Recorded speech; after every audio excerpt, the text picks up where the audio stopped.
أعوذ بالله من الشيطان الرجيم بسم الله الرحمن الرحيم اللهم صل على رسولك سيدنا ونبينا مولانا محمد وعلى آل سيدنا ونبينا مولانا محمد عدد ما في علم الله صلاة دائمة بدائم ملك الله. கண்ணியத்திற்குரிய அல்லாஹ் தஆலாவின் நல்லடியார்களே, ஒவ்வொரு இஸ்லாமியனுக்கும் கட்டாய கடமையாக ஆக்கப்பட்டிருக்கின்ற தொழுகை, அந்த தொழுகை எப்படிப்பட்டது என்று ஸல்லல்லாஹு அலைஹி வஸல்லம் அவர்கள் சொல்லி காண்பிக்கும் பொழுது, அஸ்ஸலாத்து இமாதுத்தீன், தொழுகை என்பது மார்க்கத்திற்கு, மார்க்கம் என்ற ஒரு கட்டிடத்திற்கு தூணை போன்றது என்பதாக சொன்னார்கள். ஃபமன் அகாமஹா ஃபக்கத் அகாமத்தீன், யார் அந்த தூணை எழுப்பிவிட்டானோ அவன் தனது மார்க்கம் என்ற வீட்டை எழுப்பிவிட்டான்.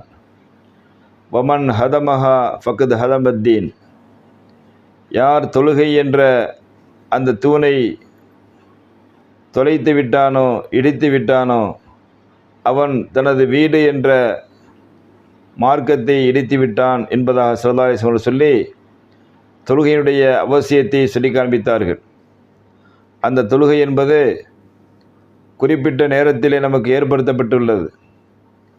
அந்த நேரங்கள் மனிதன் இறைவனை நினைவு செய்ய வேண்டிய நேரங்கள், மனிதனுக்கும் இறைவனுக்கும் தொடர்பு இருக்க வேண்டிய நேரங்கள். அந்த நேரங்களை தவிர்த்து நாம் தொழுவதை விட அந்த குறிப்பிட்ட நேரத்திலே நாம் இமாம் ஜமாத்தோடு தொழுவது, அது தொழுகையினுடைய முழு பலனை நமக்கு அடைய செய்து விடுகின்றது. அந்த அடிப்படையிலே ஒவ்வொரு தொழுகைக்கும், ஒவ்வொரு தொழுகையுடைய நேரத்திற்கும் காரணங்கள் சொல்லப்பட்டுள்ளது. அதிலே 5வதாக சொல்லப்படுவது ஃபஜ்ர் தொழுகை. ஃபஜ்ர் தொழுகை ஏன் அந்த நேரத்திலே ஏற்படுத்தப்பட்டது என்பதாக யூதர்கள் ஸல்லல்லாஹு அலைஹி வஸல்லத்திலே வந்து விளக்கம் கேட்கும் பொழுது ஸல்லல்லாஹு அலைஹி வஸல்லம் அவர்கள் சொன்னார்கள், அந்த ஃபஜ்ர் தொழுகை இருக்கின்றதே, சூரியன் உதயமாவதற்கு முன்பு தொழப்படுகின்ற தொழுகை.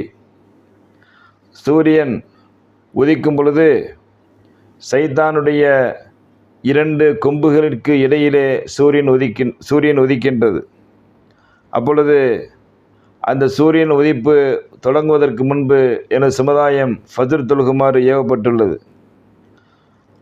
அதேபோல சூரியனை வணங்குகின்ற கூட்டம் சூரியனுக்கு சதா செய்வதற்கு முன்பு இறைவனை வணங்குகின்ற கூட்டம் இறைவனுக்கு சதா செய்து விட வேண்டும் என்பதற்காக வேண்டி ஃபஜ்ர் தொழுகைக்கு சூரியன் உதிப்பதற்கு முன்பு ஃபஜ்ர் தொழுகை ஏற்படுத்தப்பட்டுள்ளது.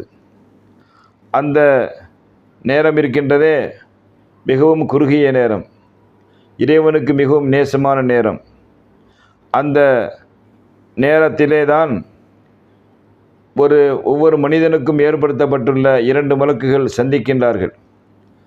அதாவது காலை நேர மலக்கும்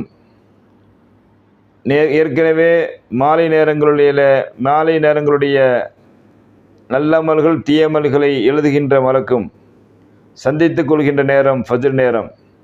ஒருவர் ஃபஜ்ர் நேரத்திலே இறைவனிடத்திலே கணக்கை கொண்டு செல்கின்றார், இன்னொருவர் ஃபஜ்ர் நேரத்திலே தனது பணியை செய்ய வருகின்றார். இந்த நேரத்திலே நாம் அந்த ஃபஜ்ர் தொழுகை நிறைவேற்றும் பொழுது அந்த மலக்குகளுடைய தீய எழுத்துகளிலிருந்து நாம் நம்மை தற்காத்து கொள்கின்றோம். அதேபோல் அந்த ஃபஜ்ர் தொழுகையை முன்னிட்டு நமக்கு முன்புள்ள மாலை நேரத்துடைய பாவங்களும் வரப்போகின்ற காலை நேரத்துடைய பாவங்களும் அழிக்கப்படுகின்றது என்பதற்காக வேண்டித்தான் நமக்கு அந்த ஃபஜ்ர் தொழுகை ஏற்படுத்தப்பட்டுள்ளது என்பதாக ஸல்லல்லாஹு அலைஹி வஸல்லம் அவர்கள் சொல்லி காண்பித்து, ஆகையினால்தான் ஃபஜ்ர் தொழும் பொழுது, ஃபஜ்ர் தொழுகை நடந்து கொண்டிருக்கும் பொழுது ஒரு மனிதன் ஃபஜ்ர் தொழாமல் தூங்கிக் கொண்டிருந்தான் என்று சொன்னால் அவனுடைய காதிலே ஷைத்தான் சிறுநீர் கழிக்கின்றான் என்பதாக ஸல்லல்லாஹு அலைஹி வஸல்லம் சொல்லித் தருகின்றார்கள். அந்த அடிப்படையிலே ஃபஜ்ர் தொழுகை நமக்கு ஏற்படுத்தப்பட்டுள்ளது என்ற செய்தியை ஸல்லல்லாஹு அலைஹி வஸல்லம் அவர்கள் அந்த பேட்டி எடுக்க வந்த யூதரிடத்திலே சொன்னபோது அவர்கள் அடுத்தபடியாக அவர்கள் ஸல்லல்லாஹு அலைஹி வஸல்லம் கேட்கின்றார்கள், இந்த தொழுகைக்கு முன்பு உங்களது இஸ்லாம் மார்க்கத்திலே ஒலு ஏற்படுத்தப்பட்டுள்ளது. ஒலு என்பது உறுப்புகளை சுத்தம் செய்வது. அப்படி சுத்தம் செய்ய வேண்டிய உறுப்புகள் அசுத்தமான உறுப்புகளாக இருக்க வேண்டும். ஆனால் அசுத்தமான உறுப்புகளை விட்டுவிட்டு உங்களுடைய இஸ்லாம் மார்க்கம் இறைவனை தொழுவதற்கு முன்பு 4 உறுப்புகளை கண்டிப்பாக கழுவ வேண்டும் என்பதாக சொல்கின்றது. அதிலே முதலாவது முகம், இரண்டாவது 2 முழங்கைகள், 3வது தலை, 4வது 2 கால்கள். இந்த 4 உறுப்புகளுமே மனிதனுடைய நஜீஸ் வெளியேறாத உறுப்புகள், அசுத்தம் வெளியேறாத உறுப்புகள். இந்த உறுப்புகளை சுத்தம் செய்து நாம் தொழ வேண்டும் என்று இஸ்லாம் மார்க்கம் சொல்கின்றதே, அதனுடைய காரணம் என்ன, அதனுடைய ரகசியம் என்ன என்று அந்த யூதர்கள் கேட்டபோது ஸல்லல்லாஹு அலைஹி வஸல்லம் அவர்கள் அழகான முறையிலே சொல்லி காண்பிக்கின்றார்கள். அதாவது சொர்க்கத்திலே உலா வந்த நபி ஆதம் அலைஹிஸ்ஸலாம் அவர்களை நோக்கித்தான் இந்த சம்பவம் திரும்ப செல்கின்றது. நபி ஆதம் அலைஹிஸ்ஸலாம் அவர்கள் அந்த தடுக்கப்பட்ட கனியின் பக்கம் செல்வதற்கு தூண்டியவன் ஷைத்தானாக இருக்கின்றான். அவன் நபி ஆதம் அலைஹிஸ்ஸலாம் ஹதீஸுகளின்படி அவன் முதலாக நபி ஆதம் அலைஹிஸ்ஸலாம் அவர்களிடத்தில் தான் வந்து தீயெண்ணத்தை விதைக்கின்றான். ஆனால் அவர்கள் ஷைத்தானை விட்டும் பாதுகாப்பு தேடுகின்றேன் என்பதாக சொல்லி விலகி சென்று விட்டார்கள். அதற்கு அடுத்தபடியாக அன்னை ஹவ்வா அலைஹிஸ்ஸலாம் அவர்கள் மூலமாக ஷைத்தான் நபி ஆதம் அலைஹிஸ்ஸலாம் அவர்களை கெடுக்க முயற்சி செய்கின்றான். அன்னை ஹவ்வா அலைஹிஸ்ஸலாம் அவர்கள் அவரிடத்திலே ஷைத்தான் சொல்கின்றான், நீங்கள் சுவர்க்கத்திலே இருந்துவிடக்கூடாது என்பதற்காக வேண்டித்தான் அல்லாஹ் தஆலா இந்த கனியை சாப்பிட வேண்டாம் என்று சொல்லியிருக்கின்றான்.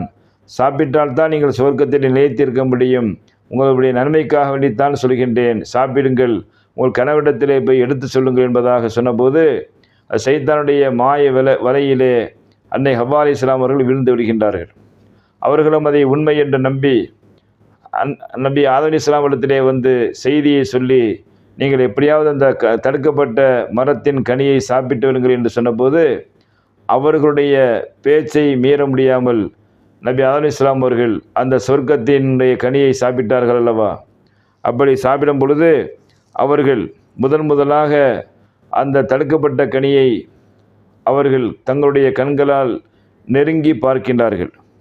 அப்படி பார்க்கும் பொழுது அவருடைய முகத்திலே இருந்த அந்த ஒளி சுடர் மங்கி போய் விடுகின்றது. சொர்க்கவாதிகளுக்காக வேண்டியே உள்ள ஒளி மங்கி விடுகின்றது. பின்பு நபி ஆதம் அலைஹிஸ்ஸலாம் அவர்கள் முதலாக பாவத்தின் பக்கம், உலகத்தில் இருக்கின்ற எல்லா பாவிகளும் செய்கின்ற காரியங்களுக்கு முதல் அளவுகோலாக, முதல் வழிகாட்டியாக நபி ஆதம் அலைஹிஸ்ஸலாம் அவர்கள் முதலாக இந்த உலகத்துடைய வரலாற்றில் முதலாக, இந்த உலகம் தோன்றுகின்ற வரலாற்றில் முதலாக ஒரு தவறின் பக்கம் தங்களுடைய பாதங்களை முன்னெடுத்து வைத்தார்கள். அப்பொழுது முன்னெடுத்து வைத்த நபி ஆதம் அலைஹிஸ்ஸலாம் அவர்கள் இந்த சொர்க்கத்துடைய கனியை நெருங்குகின்றார்கள். தொடர்ந்து பார்ப்போம். வாஹிது ரப்பில் ஆலமீன். அஸ்ஸலாமு அலைக்கும் வரஹ்மத்துல்லாஹி தஆலா வபரகாத்துஹு.